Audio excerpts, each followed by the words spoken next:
What up, guys? Kevin here, or should I say Super Sony Bro Kevin here, because we are talking about the PlayStation 5 exclusive Baldur's Gate 3. I'm playing it, and I want to give my impressions. You know what? I'm going to do it. I'm going to compare it to Starfield. Starfield, because these are two games I'm playing back to back. Now, I got to give you a disclaimer. I love JRPGs. I love JRPGs. I don't intend to play either of these games much longer. However, as of right now, both are holding my attention. So let's talk about Baldur's Gate 3 and do the PS5 impressions. Compare it to Starfield, and because that's what we do here. That's what we do on the internet. Let's talk about Baldur's Gate 3. It launched in early access today. I didn't know that. I just woke up today and I saw the tweet. And I was like, cool, I got some birthday money. I'm going to go ahead and buy Baldur's Gate 3 on PlayStation 5. And I did just that. I think it's $79.99 to play it like right now. And it's a Saturday. I love that games come out on a Saturday. Can we make games come out on a Saturday now? I just love when games come out on a weird day like that. It just feels so goofy. Goofy. I love it. Now, Baldur's Gate 3 on PlayStation 5, I've seen the issues. I haven't seen the issues. I don't know exactly what they are, but it sounds like there's issues on PS5. Which had me worried because I read that before I started the game, after Sony got my money.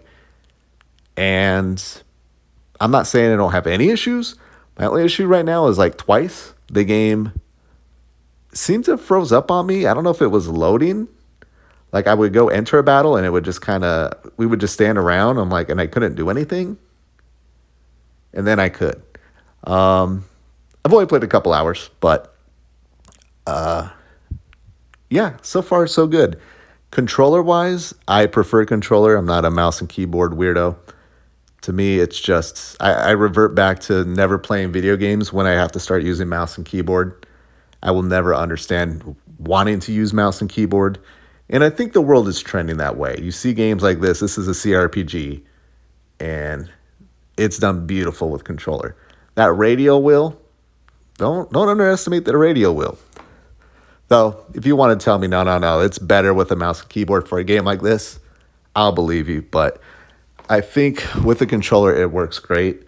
I played Divinity Original Sin 1 and 2, and yeah, it just continues here. It's just great. These games are just great with controller, in my opinion. But unlike Divinity Original Sin 2, which I just couldn't get into, the first couple hours of this game, I'm kind of digging it. Now, I did play it about a month ago when it launched on PC, but I was playing a couple other games, so I just quickly dismissed it. Just because it's like, I got all these other games to play. I want to concentrate on that. Okay, I see what it is. It's a CRPG. But now that I don't really have anything I'm really dedicated to playing, I am digging this game. I mean, it does help that Shadowheart here. It's kind of hot.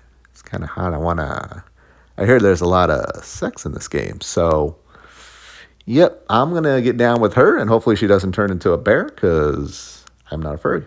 And that's bestiality. We don't do that here. But yeah, I'm digging it. I am a warrior. I went with a warrior just because I see all the cool things you can do in combat. I just want to brute force my way through these battles and enjoy the RPGness. The RPGness of this game. And that's where I probably want to start with the comparisons between this and Starfield. All right, let's do it. If you're a fanboy, or if you're just someone who's not into the whole fanboy stuff, you may want to go away. You may want to click off. Appreciate it, but let's get into it. Let's get into Starfield versus Baldur's Gate 3. Now, I'm only a couple hours in Baldur's Gate 3, and I'm about maybe close to 10 hours into Starfield. The RPGness, well, what does that mean? That's a little too broad. The character interactions are 1,000 times better in Baldur's Gate 3 than in Starfield. I hate to admit it, but Bethesda like character interactions, just kind of boring. Today I was doing in Starfield the whole terramorphs. I met some girl who's a clone and explaining the whole terramorphs, and we will go to these like politicians or council or whatever and talking to them. You know, you're selecting your choices, your word choices, and there were some fun little twists and turns, but overall I was kind of bored. I was kind of bored. Same with Fallout 4, I was kind of bored. In Baldur's Gate 3, I was so engaged. I was so engaged with everything. Now, I do need to say this up front. Well, in the middle, I guess now, not up front. I prefer a medieval setting. I'm not big on Dungeons and Dragons, but after a couple hours here, I want to pick up some books. Not like actually play Dungeons and Dragons, but pick up the 5th edition, I guess it's based off of, and just read about it. Just read about the lore and everything. I can see this being that game. Kind of like what Skyrim did to me. I remember getting the strategy guide when I was playing Skyrim.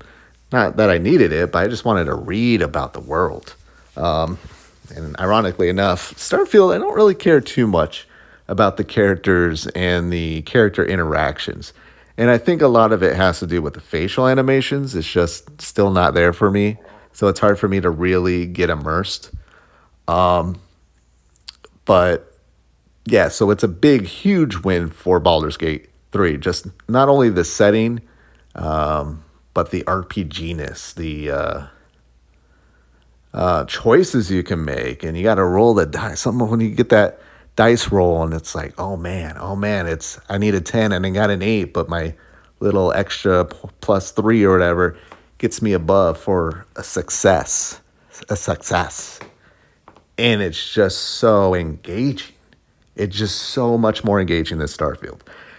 Now, Starfield, it's not a total loser, but does lose there.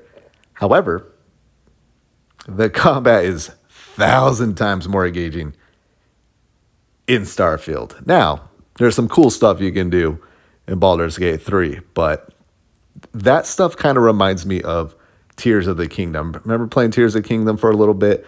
I'm like, I really don't want to sit around and survey the landscape and think outside the box of all this cool, interesting things I can do to accomplish this task. I feel like Baldur's Gate 3 is the same way. Like there is no wrong way of doing it as long as you get it done. But I do feel like it's more engaging combat-wise if you do think outside the box, if you actually stack boxes on top of each other and turn into some super beasts and body slam onto the ground, doing thousands of damage to all the enemies.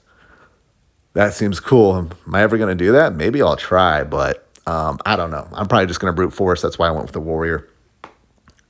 Starfield is really fun, especially just something about a first-person shooter that does it pretty good.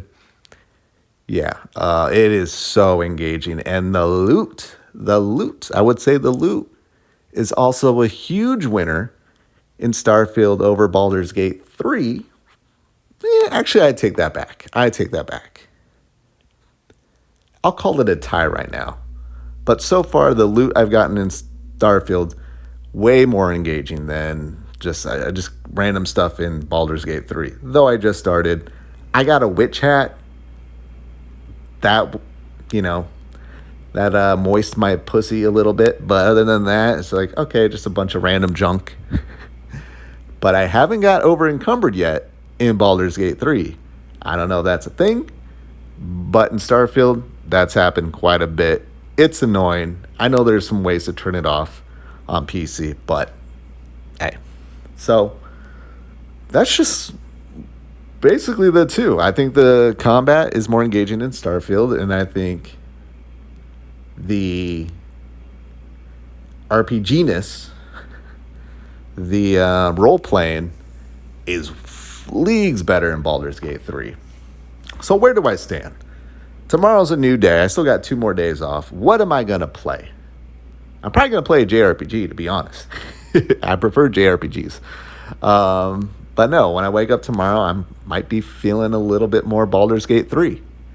Maybe because I haven't put as much hours into Baldur's Gate 3.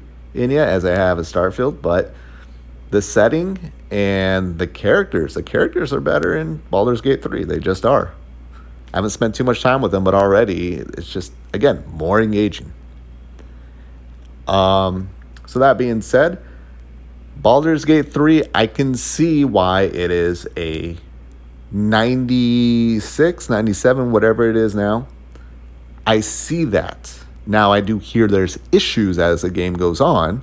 I've already experienced a couple bugs, though it's on PS5. I can see that. Same with Starfield. I see why it's an 87, which is a great score. It's a great score. I just think that, I mean, if you're into RPGs, you're eating good. You're eating good. But all I do know is there's a lot of JRPGs coming out that I'm really looking forward to. Go watch the Star Ocean second story R, whatever it is. They just put out the intro. Woo. Ooh, hoo, hoo. It's good. So there you have it. That is Baldur's Gate 3 versus Starfield. I'm doing it. $1 million YouTubers going to do it for clicks. But when I wake up tomorrow, I'm looking forward to playing Baldur's Gate 3. Starfield will probably be the game where I played too much Baldur's Gate 3 tomorrow and I need a little bit of just dumb fun. I think that's what it is. I think Starfield is dumb fun and Baldur's Gate 3 is intellectual fun. Though I don't think you have to be smart. I think that's what's great about the game is you just live with your consequences, your choices. Though my choices did get me and everyone murdered early on, which is fun. It's fun. Though I got to figure out not just save scumming, but being able to autosave. Both games have really, really awful autosave that I'm sure you can adjust. Both games I lost quite a bit of progress due to the lack of a really good autosave. But I think that could be changed in the settings. All right. I'm going on and on here. Thank you guys so much for watching. I will talk to you later. Later.